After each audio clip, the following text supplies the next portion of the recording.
The debate around the NBA play-in tournament for the 7 through 10 seeds has been reignited after LeBron James' post-game press conference where he stated, "Whoever came up with that should be fired."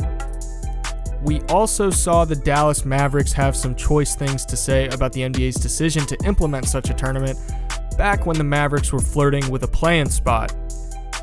Now, I don't want to do this video in an attempt to scrutinize anybody's comments or a player because that's neither here nor there. I'd rather take an objective look at the potential case for the play-in tournament, what the benefits are of such a tournament, and what the NBA needs to consider going forward if the play-in tournament is here to stay and be a long-term part of the NBA's postseason landscape. So, if you're not entirely familiar with how the play-in tournament works, let me break it down for you. In Game 1, the 7th and the 8th seed will face off against one another. The winner of that game will secure the 7th seed playoff spot. In the second game, the 9th and the 10th seed will play each other, with the winner moving on to Game 3. The loser enters the draft lottery. Now, remember the loser of the first game between the 7th and the 8th seed? That team will play the winner of the 9th and the 10th seed game. Whichever team wins that matchup is the team that secures the 8th playoff spot. It's a little bit confusing, but hopefully that helps you get a general idea of how it works. Now, obviously there's reasoning behind the NBA implementing this change. Typically, by this point in the season, a lot of the teams that have already secured a playoff spot or are likely to secure a playoff spot, regardless of seeding, they usually start to check out. Star players begin to rest and prepare for the postseason, deep bench players start getting increased minutes, and coaches are experimenting with rotations to try and prepare for the postseason. The result is some fairly uninteresting, undesirable basketball. Big market superstars aren't playing, so who's going to tune in when the biggest draws are resting? One of the benefits of the play-in tournament is that it gives these late regular season games significantly more meaning. The bottom half of each conference is fighting to stay above the threshold of becoming a play-in team. It's resulting in some pretty fun basketball. These games have real meaning now.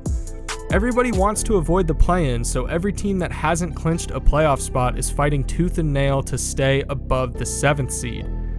We hear all the time, regular season games are meaningless, I'm just going to wait and tune in for the playoffs. The play-in tournament has helped remedy that mentality to a certain degree. This is by far the most hype around the regular season I've seen in my years of being an NBA fan. By this time in the season, people usually start checking out and stop watching games. We've seen so many players year after year coast their way into the postseason. Almost half of the year post-All-Star break is spent by some of the league's top players resting for the playoffs. Now we see teams fighting for favorable matchups and trying their best to avoid the play-in tournament. It's a level of competitiveness that we haven't seen from the NBA during the regular season in recent years. The result is awesome for NBA fans. Now, one good point that's been raised that I think is worth addressing is that in a shortened season, the increased stress and wear and tear from the play-in is just overall a bad idea, and I don't entirely disagree, especially with how condensed the season has been and how many back-to-backs teams are playing. But overall, in a vacuum, I think the play-in is pretty beneficial for the league as a whole. I think it's going to result in a lot more money and a lot more attention being given to the league. We've heard fans clamoring for a more exciting regular season, but now that we have it, all you're seeing is criticism. I find it particularly interesting that the main times that we hear criticism of the play-in tournament is usually coming from teams that are sitting in a play-in spot. Draymond Green commented criticizing it, the Mavericks shared their criticism when they were in a play-in spot, and now LeBron is voicing his critique of it. All of them were in play-in spots at the time that they made their comments, so that is worth noting. I think there are some very valid criticisms to be made against the play-in tournament, but they're more situational than anything. Maybe this season, probably it wasn't the best idea to mess around with it, But the play-in tournament keeps fringe playoff teams relevant, it keeps the regular season games competitive, and it allows for more exciting opportunities for some different playoff matchups. From a purely entertainment perspective, I think it's a fantastic idea. Now, I understand players having issue with it, particularly during this condensed season, but from a competition perspective, if you're scared of the competitive aspect of the play-in tournament, if you're scared of potentially losing to a lower-seeded team and missing the playoffs, then consider how your team ended up in that spot in the first place.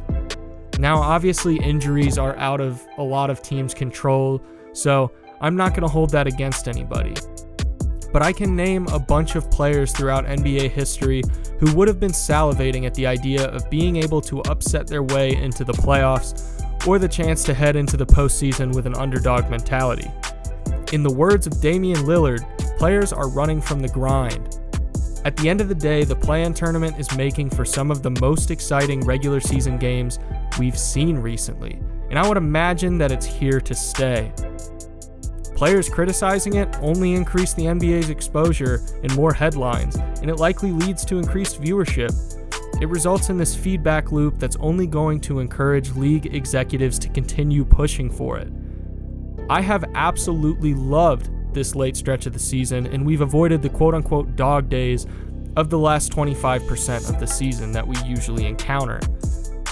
I think a lot of that can be attributed to the implications of Personally, I hope it's here to stay. The NBA Players Association had to vote to approve it, and we didn't hear much of anything in the way of criticism back then. That doesn't seem coincidental. It's almost as if circumstances are dictating whether or not players and teams take issue with the play-in tournament, particularly when it impacts them. Anyways, guys, if you enjoyed this video, please be sure to leave a like, and if you're new, please be sure to subscribe and turn on that notification bell.